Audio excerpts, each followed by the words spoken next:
Olá, tudo bem? Como que vocês estão? Eu estou bem, graças a Deus. Eu estou em casa, aqui na Argentina. Está tarde agora. Hoje é dia 20 de fevereiro. E eu vim aqui para nós conversarmos sobre algumas coisas importantes. Primeiro eu gostaria de contar algumas anedotas pra gente descontrair, pra gente dar risada um pouquinho. É, antes de mais nada, eu quero dar algumas informações sobre mim. É, eu sou formada em comunicação social, com ênfase em publicidade e propaganda pelo Centro Universitário de São Paulo, UNASP, Engenheiro Coelho. Eu sou estudante de medicina aqui lá na Universidade Adventista Del Plata, aqui na Argentina, onde eu moro, onde eu estou cursando a faculdade. E eu estou aqui para fazer uma resenha de um livro. Eu quero fazer a resenha de um livro com vocês. Eu estou lendo esse livro e eu quero fazer a resenha desse livro com vocês. Talvez o vídeo vai ficar um pouquinho largo, mas o conteúdo é tão precioso que vale a pena você ficar aqui até o final. Esse livro se chama O Grande Conflito. Ele é um livro maravilhoso, ele foi escrito há muitos anos atrás e ele tem um conteúdo muito significativo para nossas vidas hoje. E eu decidi fazer a resenha desse livro, capítulo por capítulo. Por que por capítulo? Claro, né? Capítulo por capítulo para não ser uma coisa muito desgastante. Seria impossível fazer do livro todo. Para ser algo gostoso, né? Algo leve. A gente vai desfrutando capítulo por capítulo, com paciência, com calma. E a gente vai desfrutando o conteúdo dele. Eu tenho uma história interessante sobre o livro Grande Conflito. O meu pai, há muitos anos atrás, ele foi visitado por um comportor. E esse comportor conseguiu vender para o meu pai um Grande Conflito, daqueles bem antigos ainda, de uma capa bem diferente. E esse livro ficou guardado por muitos anos em casa. Eu nem sei se o meu pai leu esse livro. Eu acho que o meu pai não leu esse livro. Só que ele teve eu, né? E eu li esse livro. Eu li ele quando eu era moça, assim, menina, tipo 13, 12, 14, 12 entre 14 anos. Eu lembro que eu ficava na rede e eu ficava lendo esse livro. Enquanto eu li esse livro, eu lembro que meu coração ardia. Não no sentido negativo, claro, mas no sentido tão gostoso, uma paz tão gostosa, informações muito boas. E eu lembro que teve uma parte que fala no livro sobre os 144 mil que eu fiquei muito angustiada, que eu lembro que eu orei a Deus pedindo para que Deus me explicasse sobre isso, porque eu fiquei desesperada, que eu achava que era só 144 mil pessoas que iriam para o céu. E eu lembro que no outro dia, a minha professora, a professora Cláudia, amor de pessoa, amo ela, ela apareceu na minha casa no outro dia e ela me explicou o assunto. Eu fiquei tão contente em saber que, claro, era um número simbólico, né? Daí eu lia também O Grande Conflito, Mensagens aos Jovens, Caminho a Cristo, Como Saber a Vontade de Deus, Então, assim, esses livros fizeram parte da minha vida, sabe? E agora, eu gostaria de compartilhar O Grande Conflito com vocês, esse livro com vocês. E que seja algo gostoso a leitura dele. Claro que eu fiz uma resenha, eu peguei os pontos principais, eu fiz uma sequência lógica de pensamento que resume o objetivo do capítulo, bem, como meu pai foi comportor, foi visitado por um comportor, meu pai foi visitado por um comportor, né? E ele comprou O Grande Conflito desse comportor. Eu também já fui comportora. Eu fui comportora já por muitos anos. Aproximadamente cerca de, eu acho que uns 7 anos da minha vida. A comportagem, a gente aprende muita coisa, é bem desafiante e nos dá muitas habilidades em muitos aspectos da nossa vida também, né? Mas Deus me abençoava muito, incrivelmente abençoada por Deus.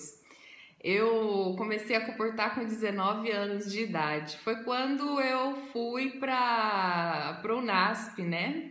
E daí lá eu, inclusive, pagava meus estudos em comunicação social com o meu dinheiro da comportagem. Me mantia lá, tudinho, pagava minhas contas, tudo com o dinheiro da comportagem.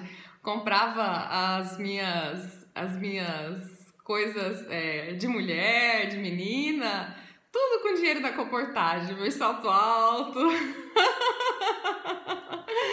minhas roupas, tudo com dinheiro da comportagem. E Deus abençoou muito, né, com relação a isso. Depois eu fiquei um tempo, né? Gente, inclusive eu já comprei um carro, sabia? Depois quando depois de um tempo, assim, que daí eu já peguei bastante experiência, eu já comprei até um carro, um Honda Fit. Eu paguei 24 mil reais no carro. Um Honda Fit automático, sabia? Então, assim, foi uma benção. Foi meu primeiro foi o meu primeiro carro, assim, que digo que foi, assim, o meu carro, né? Foi o meu carro.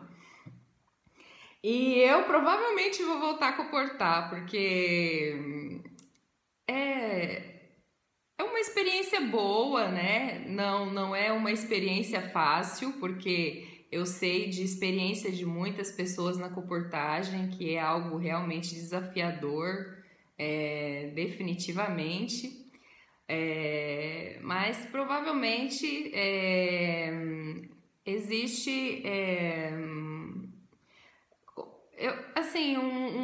uma certa habilidade em que eu possa fazer isso, né? Então talvez seja até um compromisso para que eu possa fazer isso também, né? Então daí às vezes eu fico pensando em voltar. Bem, isso é um pensamento que sempre me vem à mente, né? Eu falando essas coisas pra vocês. Bem, isso é uma coisa que sempre fica na minha mente. Bem, e daí? O que eu fazia na comportagem, né? Primeiro eu comecei comportando de casa em casa, né? Vendendo os livros de casa em casa, vendendo livros de saúde, vendendo livros de educação, de família, vendendo esses livros. Depois eu fui para os comércios, vendia nos comércios, comecei a ter mais experiências, aí eu passei por um estágio de vender livros, não vender, mas promover palestras nas empresas para que depois os palestrantes viessem, promovessem as palestras, fizessem as palestras nas empresas e vendessem esses livros nas empresas, né? Então, eu, na verdade, era uma promotora de eventos, né? Eu era uma promotora de eventos, porque eu promovia a palestra na empresa. Inclusive, veio o meu curso, veio muito bem-vindo, né? Porque na época, quando eu já fazia esse trabalho, eu já era formada em comunicação social, né? Eu fiz comunicação social com ênfase em publicidade e propaganda. Então, eu já tinha certa, como se diz, eu já podia dizer, né, que eu já era uma promotora de evento para estar ali, para estar ajudando eles, tá proporcionando um bom trabalho na empresa deles com relação a essas palestras de motivação, de saúde, de qualidade de vida, para o colaborador ele se desenvolver, e tanto na parte pessoal, na parte profissional, né? Então daí eu fazia esse trabalho e voltaria a fazer esse mesmo trabalho também, né? Algumas pessoas falam assim, Fran, você podia palestrar também. Eu falo assim, claro que não. Assim, eu falo que não, porque, tipo assim, eu sou muito vergonhosa, eu tô aqui falando com vocês, mas eu tô em casa, eu tô sozinha. Assim, sozinha aqui, mas claro que com você também, né? Mas enfrentar um público já é uma situação mais diferente. Então, eu sou muito tímida. Então, teria que romper essa barreira. Mas eu passava ela quando eu comportava. Eu sempre rompia ela quando eu comportava, quando eu visitava os empresários, conversava com os empresários, né? Com os comerciantes, com as donas de casa, com as pessoas nas residências delas e seguir em frente, né? Então, assim, vendendo livros de saúde, livros de educação, livros de família, lendo esses livros. Eu convivi com os livros, né? E eles não me largaram, né? Porque até hoje eu tô com os livros de medicina. E os livros o que fizeram foram simplesmente ficarem maiores. Eles só ficaram maiores. Eita vida! Ai, ai. Inclusive, assim, existem pessoas que têm certos dons com artes manuais, com fazer tricô, fazer crochê, ponto cruz. Eu sei fazer ponto cruz, mas a minha paciência, né, tá em estar com pessoas, estar com amigos, estar com quem eu gosto, com quem eu amo, ou com os livros, né? Que daí esse me dá mais, me interte mais a cabeça, me interte mais. Mas eu adoro também as artes manuais, né? Mas elas não são suficientes, elas perdem em relação a pessoas e livros. Ai, ai, eu tô fazendo uma colinha aqui, tá bom, gente? Então, eu falando tudo isso, né, tendo em vista o que eu comentei até agora, eu quero fazer essa resenha em especial, assim, para minha família, para alguns amigos que tenham a paciência de ouvir esse áudio até o final, esse vídeo até o final. E especialmente para algumas tias minhas, né, que eu amo muito. Eu tenho tias queridas, como por exemplo a tia Nelia, a tia Ivone, a tia Valdete, a tia Maria Salete, e tenho outras tias também. E, claro, a minha mãe do meu coração, né, a minha mãe, a Zeli, né, e porque elas gostam dessas coisas, elas têm paciência de ver essas coisas e eu creio que elas vão gostar. Então eu vou fazer resenha de capítulo por capítulo, né? Eu vou estar lendo, né? Eu vou estar lendo de forma objetiva, de forma clara, né? De forma nada sem rodeios, né? Para que a informação chegue de forma bem pontual, né? Para vocês poderem entender. E eu também não tenho memória de elefante, por favor, tá bom? Eu não consigo ter memória de elefante. E eu estive procurando até na internet, existem alguns áudios, existem alguns vídeos falando sobre os capítulos do Grande Conflito, mas eles são um pouquinho aburridos, aburridos assim, um pouquinho... Não é que é chato, mas é que não tem ninguém falando assim, sabe? Falando, conversando. É só um... Ah, gente... Cada um com seus objetivos, né? Eu não posso dizer nada. Então, tem o seu valor, é muito importante também. Então, deixemos dessa forma. Mas, enfim, o que eu quero dizer é que nós, nesse momento, nós vamos fazer dessa forma. Eu vou procurar fazer dessa forma com vocês, tá bom? Então, eu vou falar um pouquinho sobre o livro, né? O capítulo, a resenha do primeiro capítulo, ou o resumo, né, do primeiro capítulo, seria sobre a introdução e predito destino do mundo, né? Esse livro, ele é escrito por Ellen White, ele se chama O Grande Conflito, ele é composto de 42 capítulos, 678 páginas, ou seja, nós vamos fazer as resenhas com paciência, com muita calma, ao longo desses meses, talvez do ano. Então, eu vou estar fazendo aos poucos e vou estar postando, né? Para nós termos essas informações. Depois as informações ficam arquivadas, a gente pode ter acesso a esse material depois e reler e rever, e talvez seja maravilhoso ter essas memórias, né? Com relação ao conteúdo do livro, é um livro assim que vale a pena ser lido, que vale a pena você acompanhar, vale a pena você estar aqui comigo e você me acompanhar. Ó, eu já tô falando aqui já cerca de 15 minutos só para te dizer que vale a pena você estar aqui comigo, tá bom?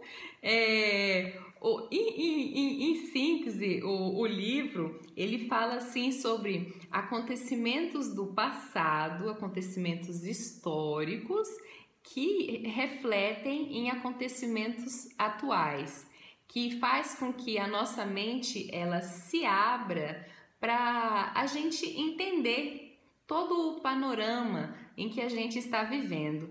Então, isso é muito interessante. Então, é um material que realmente vale a pena ser ouvido, vale a pena ser lido, né? Então, conversas à parte, já conversamos demais, né? Vamos começar a nossa leitura, né? Vamos começar a nossa leitura, tá bom? Que Deus possa nos abençoar nessa leitura, que Ele possa iluminar a gente e que esse conhecimento possa ser bem recebido para você, tá bom? Amém. Bem, essa obra, ela vem para fortalecer a mais acariciada de todas as esperanças humanas, a justa e final solução dos problemas que afligem o mundo, segundo a autora. E é verdade isso. O propósito desse livro é ajudar o sincero indagador, aquela pessoa que pergunta bastante, e é o indagador verdadeiro, no quê? No labirinto dos interesses humanos, a fazer o quê? A encontrar o caminho que conduz à salvação final.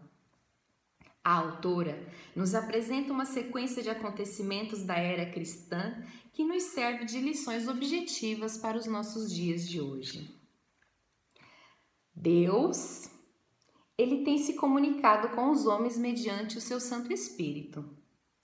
Durante os primeiros 25 séculos da história humana, não houve qualquer revelação escrita. Vocês sabiam disso? As pessoas não escreviam.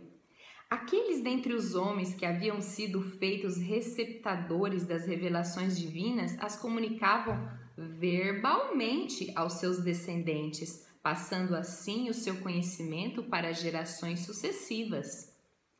Esse trabalho prosseguiu por espaço de é de 1.600 anos. Bastante tempo, não é verdade? As verdades reveladas são dadas por inspiração de Deus. Isso está escrito em 2 Timóteo 3,16.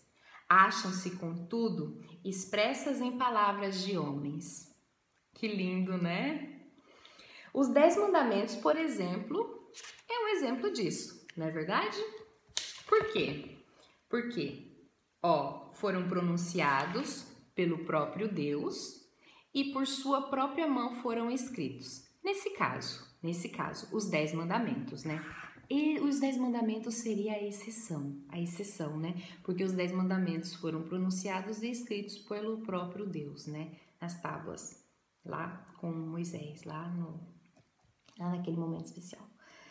É assim que Deus escolheu comunicar sua verdade ao mundo através de pessoas que Ele mesmo, pelo seu Espírito, habilitou e autorizou para realizar sua obra. Ele guiou a mente na escolha do que dizer e escrever. O tesouro foi confiado a vasos de barro, a gente, sem contudo perder coisa alguma de sua origem celestial, da origem do que vem de Deus. Em sua palavra, Deus conferiu aos homens o conhecimento necessário à salvação. As santas escrituras devem ser aceitas como autorizada e infalível revelação de sua vontade. Ao receberem os apóstolos a missão de levar o evangelho até os confins da terra e escrevê-lo para as gerações futuras, Deus lhes deu a iluminação do seu espírito. À medida, porém, que a igreja se aproxima da hora de sua libertação definitiva, Satanás há de agir com redobrada energia. Ele desceu a vós e tem grande ira, sabendo que já tem pouco tempo, escrito em Apocalipse 12:12. Ele operará com todo o poder e sinais e prodígios de mentira. Durante 6.000 anos, esse ser, Satanás, que ocupou outrora, antes, lugar preeminente, importante, entre os anjos de Deus, tem se dedicado a uma obra de destruição e de engano. É nesse tempo cheio de perigo que os seguidores de Cristo terão de anunciar ao mundo as mensagens do segundo advento de Cristo, a fim de preparar um povo imaculado, puro e irrepreensível para a volta do Senhor. 2 Pedro 3:14. A inimizade de Satanás para com Cristo manifestou-se contra os seus seguidores, ok? Satanás não pode fazer nada contra Deus, ele faz contra quem? Contra os seus filhos. E para alcançar esse propósito, esforçou-se, a autora, para alcançar o propósito de trazer essas informações, ela diz assim: esforcei-me por selecionar e agrupar os fatos da história da Igreja de tal maneira a esboçar o desdobramento das grandes verdades decisivas que em diferentes períodos foram dadas ao mundo, aos quais provocaram a ira de Satanás e a inimizade de uma igreja que ama o mundo. Verdades que têm sido mantidas pelo testemunho dos que não amaram sua vida até a morte. Vamos ler essa parte de novo? Ela é importante. A autora, qual que é o objetivo da autora com esse livro? Olha, esforcei-me por selecionar e agrupar fatos da história da Igreja de tal maneira a esboçar o desdobramento das grandes verdades decisivas que, em diferentes períodos, foram dadas ao mundo, aos quais provocaram a ira de Satanás e a inimizade de uma igreja que ama o mundo. Verdades que têm sido mantidas pelo testemunho dos que não amaram sua vida até a morte. Terminando então a introdução, está escrito assim: desdobrar as cenas do grande conflito entre a verdade e o erro, revelar os ardis de Satanás e os meios por que lhe podemos opor eficaz resistência, apresentar uma solução satisfatória do grande problema do mal, derramando luz sobre a origem e a disposição final do pecado, de tal maneira a manifestar-se plenamente e a justiça e benevolência de Deus em todo o seu trato com suas criaturas, e mostrar a natureza santa, imutável de sua lei, eis o objetivo deste livro. Ai, que lindo! Lindo! Lindo! Muito lindo. Bem, isso foi a introdução. Agora nós vamos ver o primeiro capítulo. O primeiro capítulo começa assim: Jesus dizendo, fazendo uma exclamação: ah, se tu conhecesses também, ao menos neste teu dia, o que à tua paz pertence, mas agora isto está encoberto aos teus olhos.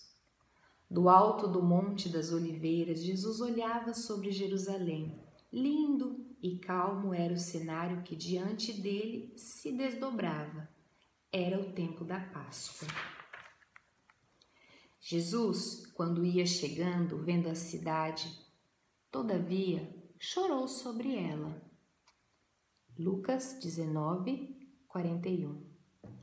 Por entre o universal regozijo de sua entrada triunfal, lembra? Entre hosanas, aquelas palmeiras, né?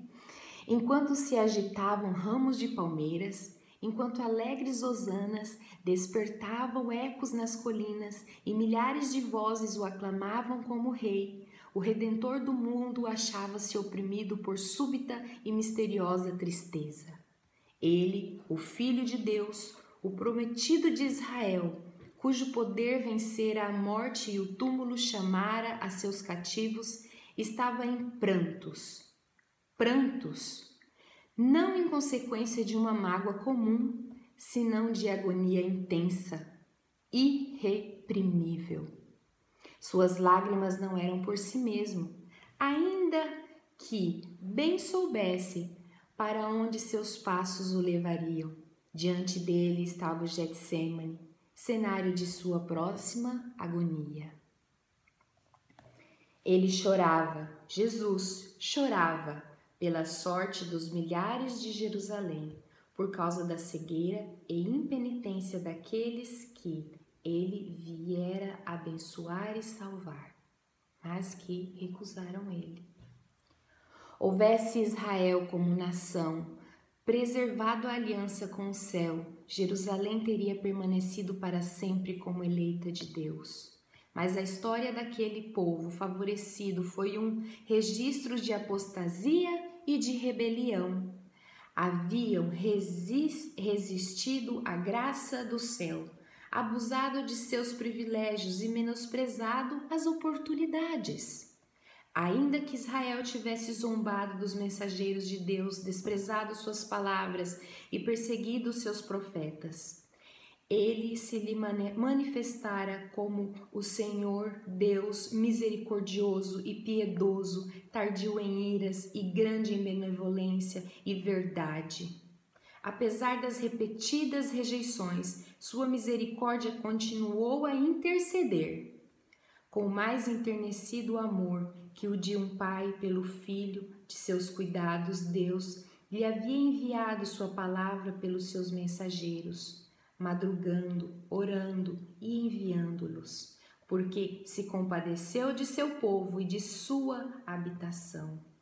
Quando admoestações, rogos e censuras haviam falhado, enviou-lhes o melhor do céu. Ainda mais, derramou todo o céu naquele único dom. E qual que é o dom? Jesus Cristo. Quando tudo falhou, quando todos os profetas que ele enviava falhava, ele enviou quem? O próprio Deus veio em carne na forma de Jesus Cristo. Continuemos porque tá legal, né? Não é que tá legal? Tá divertido. Divertido, gostoso, tá bom pro coração, né? Durante 3 anos, o Senhor da luz e glória entrara e saíra por entre o seu povo.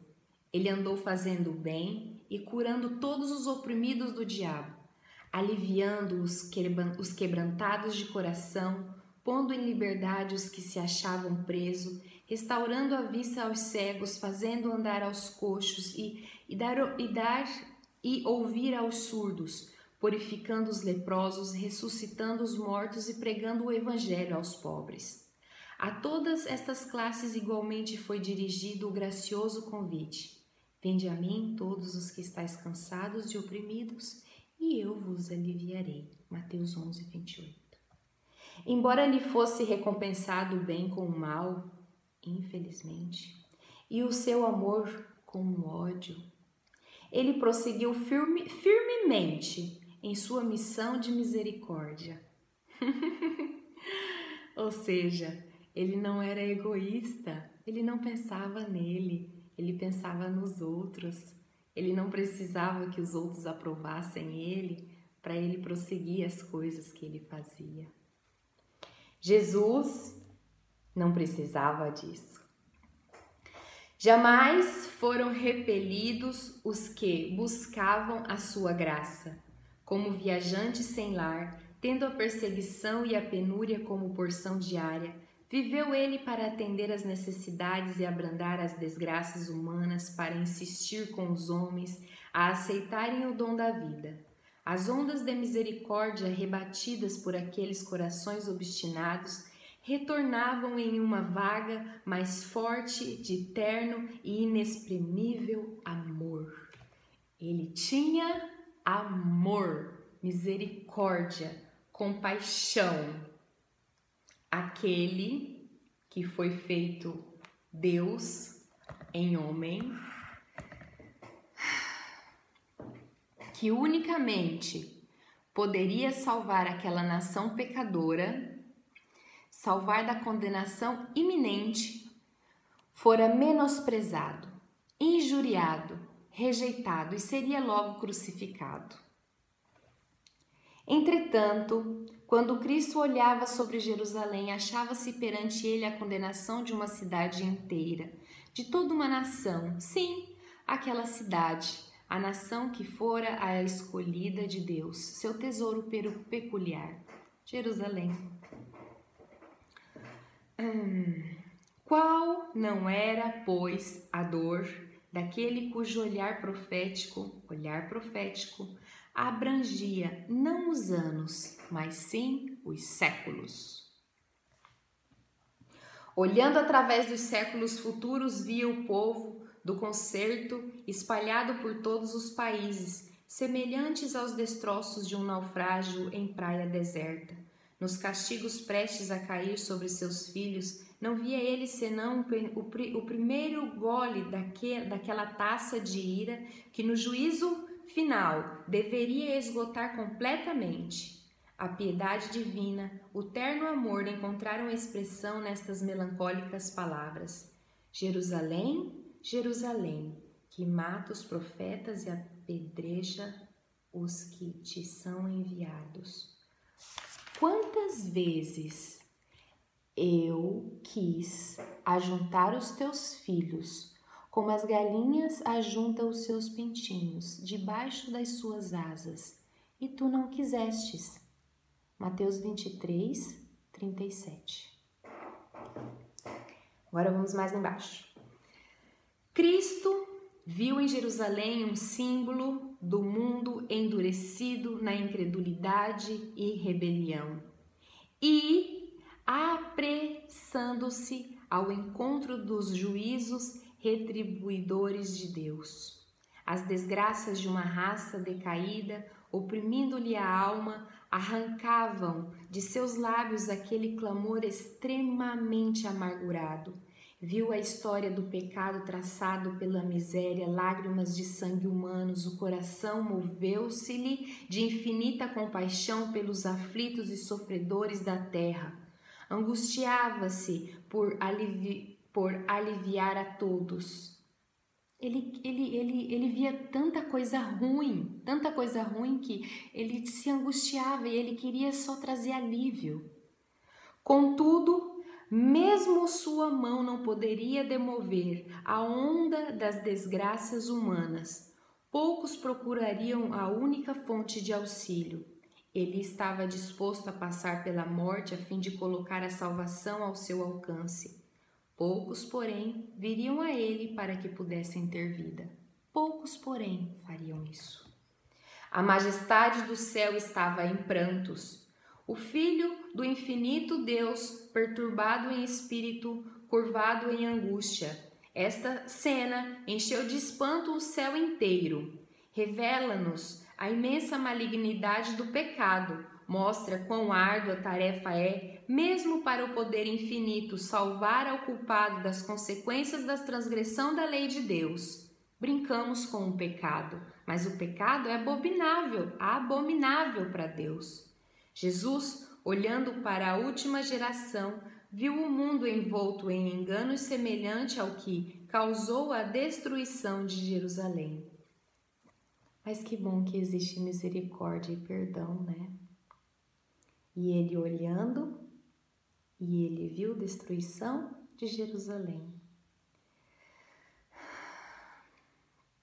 E quanto ao povo, terrível cegueira, estranha presunção. Aqui embaixo. O primeiro templo fora erigido durante o período do mais próspero da história de Israel. Grandes armazenamentos de tesouros para este fim haviam sido acumulados pelo rei Davi e a planta para sua construção fora feita por inspiração divina. Salomão, o mais sábio dos reis de Israel, completara a obra. Esse templo foi o edifício mais magnificente que o mundo já viu. Contudo, o Senhor declarou pelo profeta Ageu relativamente ao segundo templo: a glória desta última casa será maior do que a primeira. Ou seja, apesar do segundo templo ter sido menos glorioso, menos majestoso, ele seria mais glorioso porque teria a presença de Jesus. Como pessoa. O primeiro era mais rico, mas tinha ele em espírito, né? Farei tremer todas as nações, e virá o desejado de todas as nações, e encherei essa casa de glória, diz o Senhor dos Exércitos. Então foi feita a promessa de que a glória desta última casa seria maior do que a da anterior. Mas o segundo templo não igualou o primeiro em esplendor.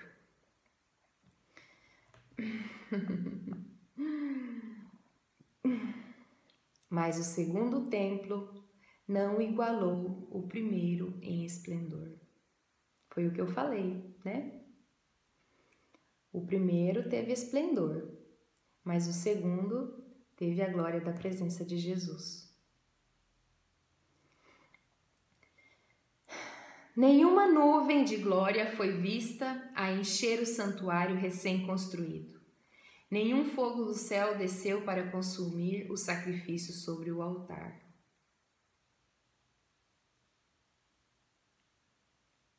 O segundo templo não foi honrado com a nuvem da glória de Jeová, mas com a presença viva daquele em quem habita corporalmente a plenitude da divindade, que foi o próprio Deus manifesto em carne. O desejado de todas as nações havia em verdade chegado a seu templo quando o homem de Nazaré ensinava e curava nos pátios sagrados. Com a presença de Cristo e com ela somente, o segundo templo excedeu o primeiro em glória, mas Israel afastara de si o dom do céu, que lhe era oferecido.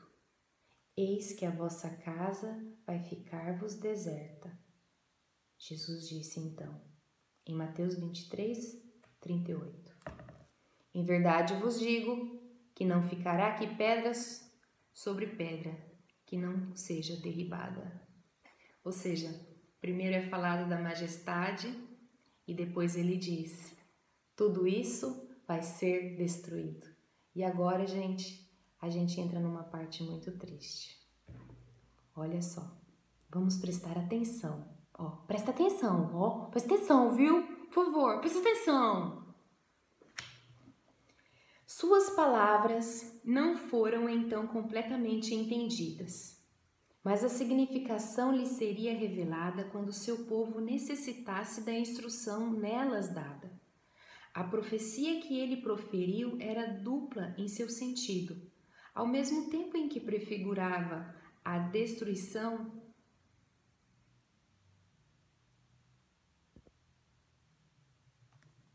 gente, eu tô ficando com pouca bateria. Deixa eu colocar aqui para carregar. Eu não acredito, eu esqueci de colocar para carregar a bateria. Aqui, deixa eu colocar aqui. Já vamos resolver esse probleminha.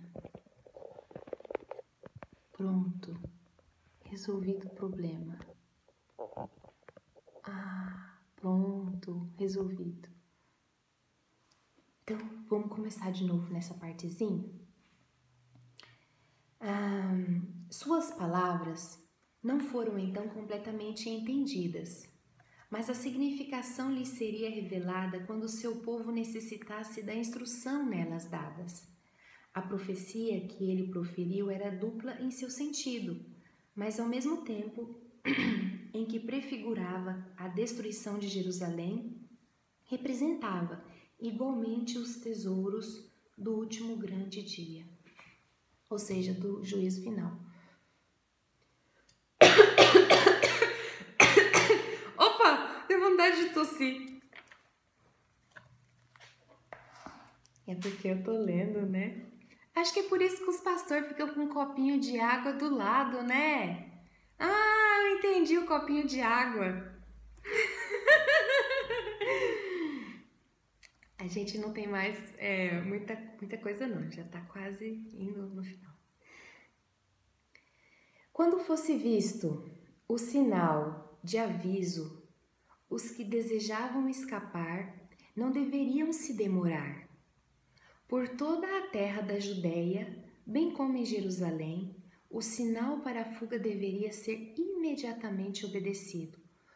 Como Deus preveu a destruição de Jerusalém, os fiéis, os verdadeiros cristãos, deveriam fugir porque seria dado um sinal especial.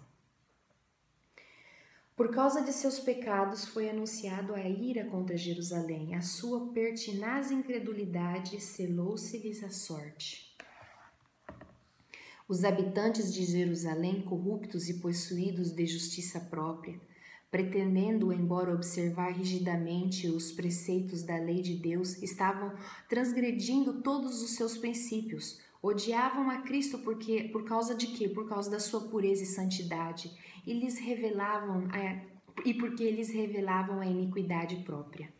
Embora soubessem não ter ele pecado, declararam que sua morte era necessária para a segurança deles como nação. Se o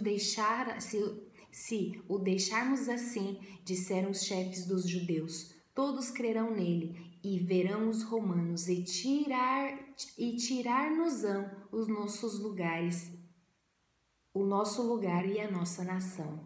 Egoístas, né?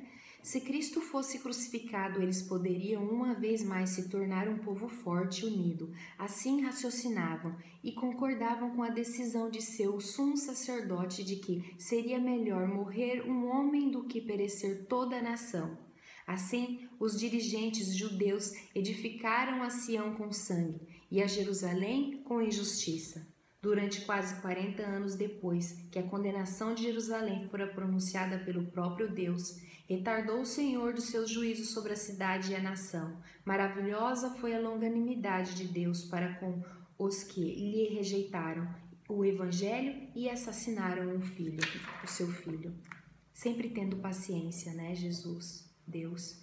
Seus filhos tinham desdenhado a graça de Cristo, que os teria habilitado a subjugar seus maus impulsos, e agora esses se tornaram os vencedores. Satanás suscitou os mais violentos e vis paixões. Os homens não raciocinavam, achavam-se fora de razão, dirigidos pelo impulso e cega raiva, tornaram-se satânicos em sua crueldade. Satanás estava à frente da nação e as mais altas autoridades civis e religiosas estavam sob o seu domínio. Os adoradores eram assassinados diante do altar e o santuário contaminava-se com corpos de mortos. Infelizmente, infeliz Jerusalém, despedaçada por dissensões internas, com o sangue de seus filhos mortos pelas mãos uns dos outros, a tingir de carmesim suas ruas, enquanto hostis exércitos estrangeiros derrubavam suas fortificações e lhes matavam os homens de guerra. Tudo isso acontecia. Carmesim faz referência a sangue, tá, gente? Ou seja, houve muita morte, muito sangue.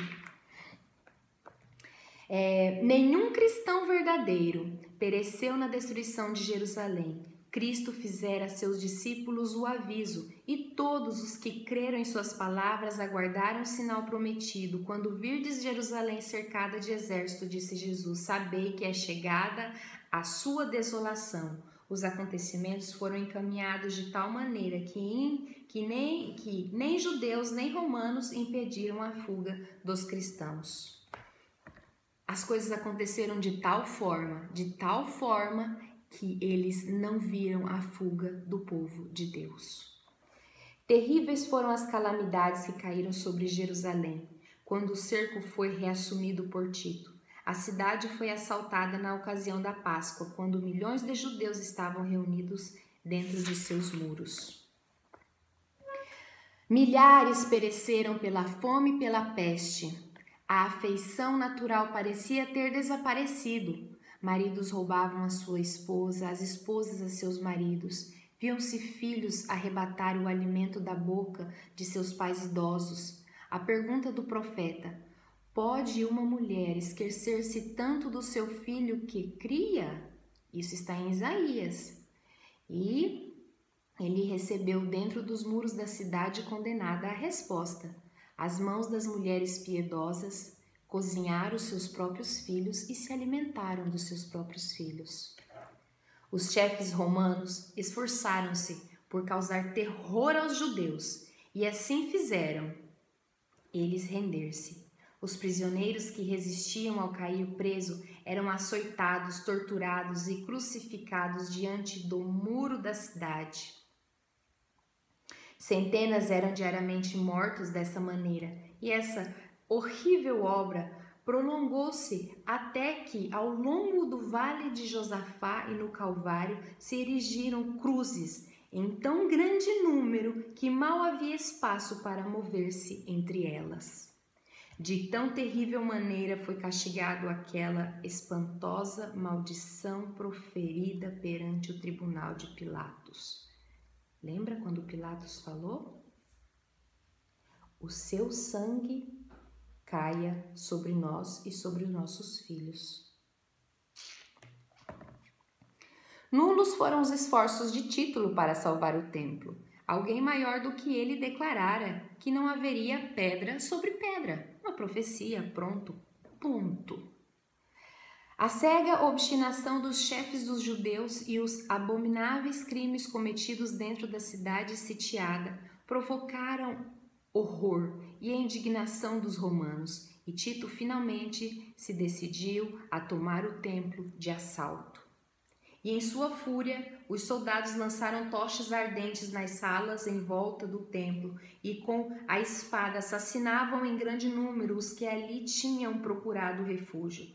O sangue corria como água pelas escadas do templo. Que triste. Milhares e milhares de judeus pereceram. Acima do ruído da batalha, ouviam-se vozes bradando: Icabod, foi-se a glória. Terminando.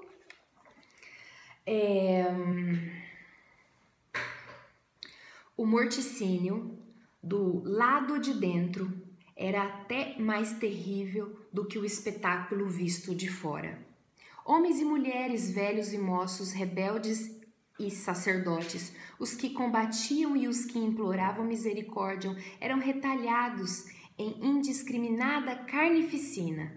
O número de mortos excedeu ao dos matadores. Os legionários tiveram de trepar sobre os montes de cadáveres para prosseguir na obra de extermínio. Isso está na história dos judeus, em um livro. De Milman, livro 16.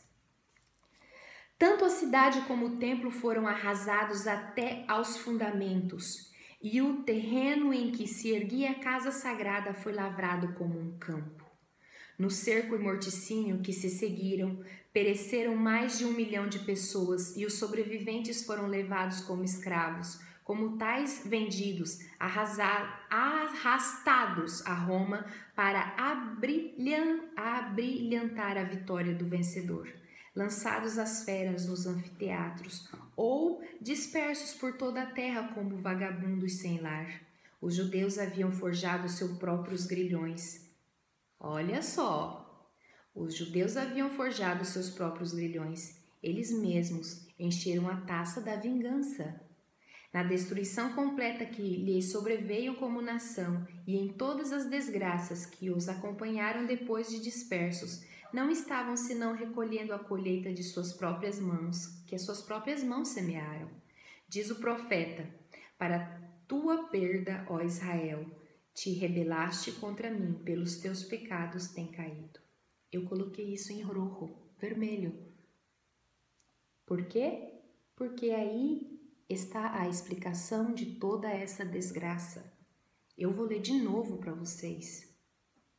Os judeus haviam forjado seus próprios grilhões. Eles mesmos encheram a taça da vingança. Na destruição completa que lhes sobreveio como nação e em todas as desgraças que os acompanharam depois de dispersos, não estavam senão recolhendo a colheita de suas próprias más ações de suas mãos que semearam. Diz o profeta: para tua perda, ó Israel, te rebelaste contra mim, pelos teus pecados tem caído. Seus sofrimentos são muitas vezes representados como sendo castigos e a eles infligido por decreto direto da parte de Deus. Às vezes a gente acha que tudo que ruim que acontece com a gente vem de Deus. Mas será que é assim? É assim que o grande enganador Satanás procura esconder a sua própria obra, a sua cara. Pela obstinada rejeição do amor e misericórdia divina, os judeus fizeram com que a proteção de Deus fosse deles retirada. Seus maus caminhos fizeram com que a proteção de Deus fosse deles retirada e permitiu a Satanás dirigi-los segundo a sua vontade.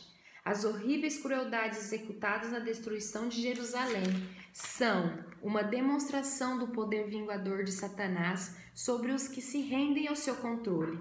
Não podemos saber quanto devemos a Cristo pela paz e proteção de que gozamos. É o poder de Deus que impede que a humanidade passe completamente para o domínio de Satanás.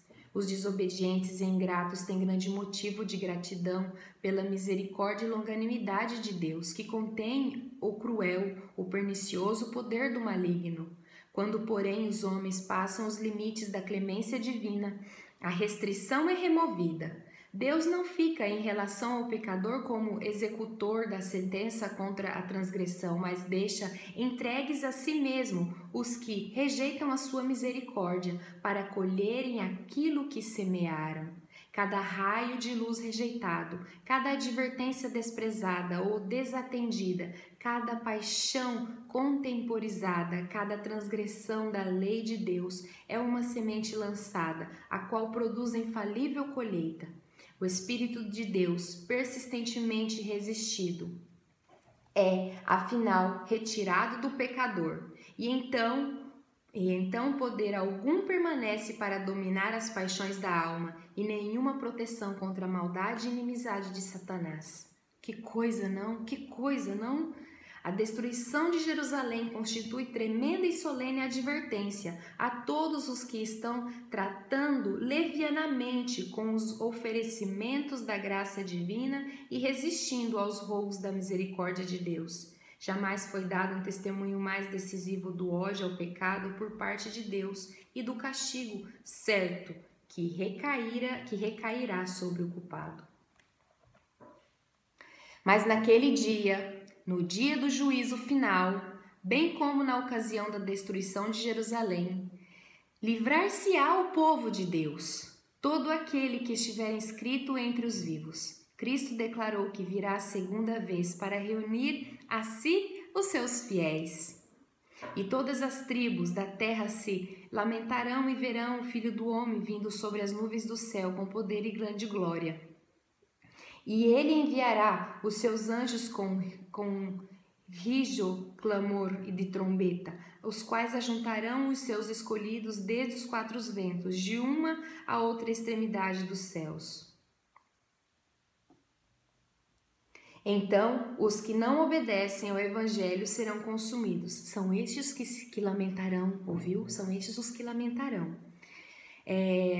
Eles serão consumidos pelo espírito de sua boca e serão destruídos com o esplendor de sua vida, de sua vinda, da vinda de Jesus. Os escolhidos estarão felizes, muito felizes. Como o antigo Israel, os ímpios se destroem, caem pela sua iniquidade. Em consequência de uma vida de pecado, colocaram-se tão fora de harmonia com Deus. Sua natureza se tornou tão aviltada com o mal que a manifestação da glória divina é para eles um fogo consumidor. Ou seja, a nação foi escolhida, mas eles rejeitaram o escolhido de Deus. Houve coisas muito ruins, fizeram coisas muito malvadas, mas não por culpa do próprio Deus, por culpa de suas próprias ações. Não foi Deus que permitiu que eles simplesmente fossem destruídos. Deus simplesmente deixou com que eles escolhessem, tivessem livre-arbítrio, escolhessem entre o bem e o mal. Então, eles escolheram as más consequências de suas ações. E o livro termina dizendo que, como o antigo Israel, os ímpios se destroem, caem pela sua iniquidade. Em consequência de uma vida de pecados, colocaram-se tão fora de harmonia com Deus, sua natureza se tornou tão aviltada com o mal, que a manifestação da glória divina é para eles um fogo consumidor. Para esses que fizeram o mal e que sofreram a consequência da destruição de Jerusalém. Mas existe a grande esperança para aqueles que são fiéis a Jesus Cristo e que eles que se são fiéis vai ter a segunda volta de Jesus Cristo. Gente, esse foi a resenha do primeiro capítulo. Eu espero que vocês tenham gostado, eu desfrutei bastante, que Deus abençoe muito vocês. Hoje é um sábado, que vocês possam ter uma linda semana e que a gente possa nos encontrar muito em breve, que não possa se demorar para nós nos encontrarmos novamente, tá bom? Um grande abraço, Deus abençoe vocês. Tchau, tchau, tchau.